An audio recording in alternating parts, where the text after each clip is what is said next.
मैं ज्योतिर्विद डॉक्टर गजेंद्राचार्य, प्रकाशक विशाल ज्योतिष कार्यालय 20-31/3 बोध गया मठ बजनथा कमच्छा वाराणसी से यूट्यूब चैनल के माध्यम से अपने सभी सब्सक्राइबर लोग के लिए तथा संपूर्ण देशवासियों के लिए अपनी 25 रचनाओं में यह स्वर्णिम रचना बृहद ज्योतिष रहस्य है, जो कि 5151 पृष्ठों में शुद्ध हिंदी भाषा में 5 खंडों में विभक्त है। इस ज्योतिष महाग्रंथ को लिखने में मुझे इतनी कलम अर्थात 525 कलम लगी है। आज आप लोगों को जन्म कुंडली के प्रथम भाव में सूर्य तथा शनि मेल का फल स्पष्ट शब्दों में दर्शाने जा रहा हूं। जन्म कुंडली का लग्न भाव में सूर्य और शनि का मेल हो तो उत्तम फल प्राप्त कभी कभी होता है। सोना चांदी एवं अग्नि से संबंधित व्यवसाय करें तो उसमें अच्छा लाभ होता है। सूर्य की चीजों का कारोबार तथा सगी संबंधी अच्छे रहते हैं तो शनि की वस्तुओं का व्यापार नीच और बर्बादी की तरफ ले जाने वाला होगा। सूर्य एवं शनि पिता पुत्र हैं।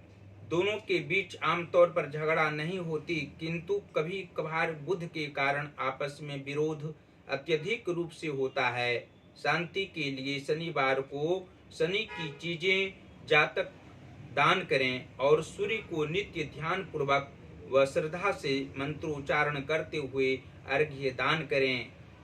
उपरोक्त उपाय से ये दोनों ग्रह यहाँ जातक को पारिवारिक शांति, उद्योग व्यापार में लाभ, पुत्रोत्पन्न में बाधा कदापि नहीं, शांति कारक नित्य समय, गुरुजनों से अभूतपूर्व लाभ तथा दीर्घायु होती है।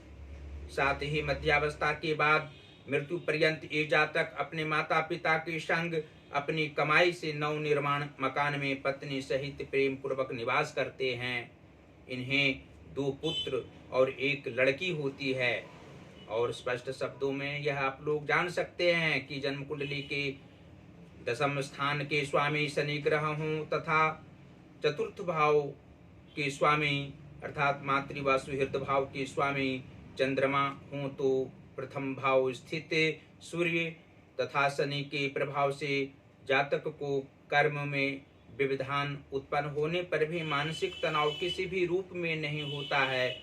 अधिक परेशानियों की सामना करने की क्षमता इनमें रहा करती है। अभिरुचि पूर्वक कर्म करने वाले होते हैं। इनकी माता को शारीरिक कष्ट अवश्य रहता है, लेकिन मानसिक परेशानियों में जीने वाली इनकी माता होती हैं।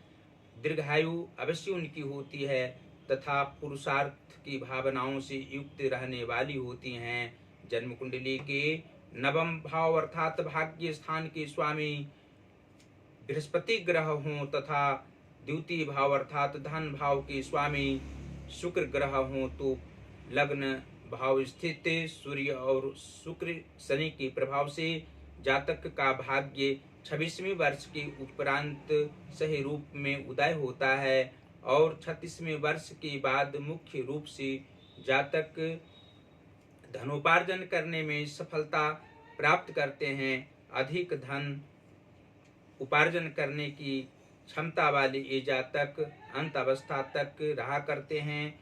इनकी भावनाओं में उच्चता हमेशा झलकती रहती है और जातक शारीरिक कष्ट सहन करने वाले होते हैं। बाल्यावस्था में इनको शारीरिक कष्ट अधिक रूप में होता है और मध्यावस्था के उपरांत भी शारीरिक कष्ट इन्हें होना स्वाभाविक बात होती है। और जन्म कुंडली के 11 भाव के स्वामी शनि ग्रह हों तथा 5म भाव के स्वामी अर्थात विद्या व संतान भाव के स्वामी सूर्य ग्रह हों तो प्रथम भाव स्थित सूर्य और शनि के प्रभाव से जातक लाभकारी व्यक्ति के रूप में हर जगह प्रतिष्ठा प्राप्त करते हैं।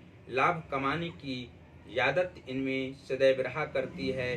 कलाकार ये जातक अवश्य होते हैं। अपनी कलाकारी से धनोपार्जन करने में ये सफल रहा करते हैं। इनकी संतानें भी अच्छी होती हैं। पुत्र सुख इन्हें अवश्य होता है। पुत्र इनकी बातों को मानने वाले होते हैं, सराहनीय कार्य करने वाले होते हैं और अंत अवस्था में अपने पिता को सेवा शुश्रूषा करने वाले इनके पुत्र होते हैं। और सप्तम भाव के स्वामी कुंडली में शुक्र ग्रह हों तथा लग्नेश मंगल ग्रह हों तथा सूर्य और शनि यहाँ पर विराजमान हों तो जातक को पत्नी का सुख प्राप्त होता है। पति पत्नी एक साथ सदैव मेल भाव से प्रेम भाव से रहा करते हैं और अपनी अपनी इच्छाओं की पूर्ति करने में भी लगे रहते हैं। अन्योन्याश्रय संबंध ये दोनों में रहा करता है। धन भाव के स्वामी शुक्र ग्रह हों तथा पराक्रम भाव के स्वामी बुध ग्रह हों तो जातक प्रथम भाव स्थित सूर्य और शनि के प्रभाव से अत्यधिक परिश्रम करने वाले होते हैं। अंत अवस्था में भी परिश्रम करने की आदत होती है। आलस्य इन्हें अंत अवस्था में भी कम आता है। और जन्म कुंडली के नीच भावों में यदि उच्च ग्रह विराजमान हों तथा उच्च भावों में पापक ग्रह बैठे हों तो लग्न अर्थात प्रथम भाव स्थित सूर्य और शनि के प्रभाव से जातक को मानसिक कष्ट अवश्य होता है कभी कभी और आर्थिक परेशानी की सामना करनी पड़ती है, मानसिक तनाव भी होता है। उसके लिए जातक को मंगलवार को उपवास रखना चाहिए, हनुमान जी की आराधना ध्यान अवश्य ही करनी चाहिए। सूर्य की आराधना करने से भी आत्मिक शांति प्राप्त होगी।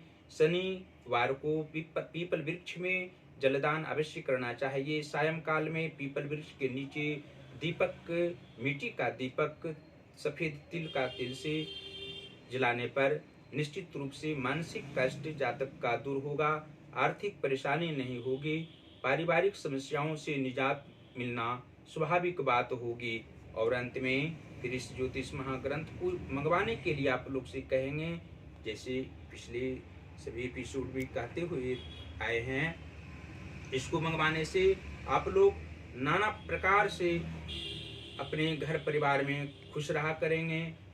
इसका अनुभव, इस ज्योतिष महाग्रंथ का अनुभव, ज्ञान का अनुभव करेंगे तो आत्मिक शांति अवश्य ही प्राप्त होगी। अनेकों लोग को आप लोग इसका ज्ञान से शुभ फल प्रदान कर सकते हैं, सभी के दुख मिटा सकते हैं। मानसिक तनाव मुख्य रूप से मिटना इस ज्योतिष महाग्रंथ के प्रभाव से स्पष्ट है। और साथ ही ज्योतिषीय कार्य के अलावा प्रकाशिकीय कार्य हम करते हैं। हिंदी का पुस्तक यहाँ से प्रकाशित होता है, संस्कृत का पुस्तक, इंग्लिश का बुक भी प्रकाशित हम यहाँ से करते हैं। आप लोग जितनी श्रद्धा से आप लोग आएंगे यहाँ और प्रकाशित पुस्तक को करवाना चाहेंगे, आपको निश्चित रूप से यहाँ सही समय पर पुस्तक प्रकाशित करके दिया जाएगा, उचित मूल्य लिया जाएगा। हमसे संपर्क करने के लिए आप लोग हमारा नंबर ले सकते हैं, देख सकते हैं। 9451228747 जो व्हाट्सएप नंबर हमारा है, और जियो का नंबर है जो पेटीएम नंबर भी हमारा है 88407617 और 92। इंस्टाग्राम पर भी आप लोग हमको फॉलो कर सकते हैं, ज्योतिष महाज्ञान अकाउंट है, आप लोग अवश्य ही फॉलो करें। और फेसबुक पर भी अवश्य हमारी वीडियो को आप लोग देखते रहें। फेसबुक का आईडी नंबर है गजेंद्राचार्य ज्योतिर्विद। आप इस आईडी को खोलेंगे तो अवश्य ही हमारी सभी वीडियो को पाएंगे और लाभ जितनी आप लोग उठा सकें, हमको उतनी ही प्रसन्नता प्राप्त होगी। और ज्योतिष महाज्ञान चैनल को अवश्य ही आप लोग सब्सक्राइब करें, घंटे का बटन दबाना कदापि न भूलें और हमारी वीडियो को शेयर करते रहें। देवादिदेव महादेव आप लोगों पर सदैव अपनी कृपा दृष्टि बरसाते रहेंगे। आप लोग सदैव स्वस्थ रहेंगे, प्रसन्न रहेंगे। हमारी सभी रचनाओं को आप लोग प्रेम पूर्वक अध्ययन करते रहें, मनन करते रहें, ज्ञान प्राप्त करते रहें। धन्यवाद।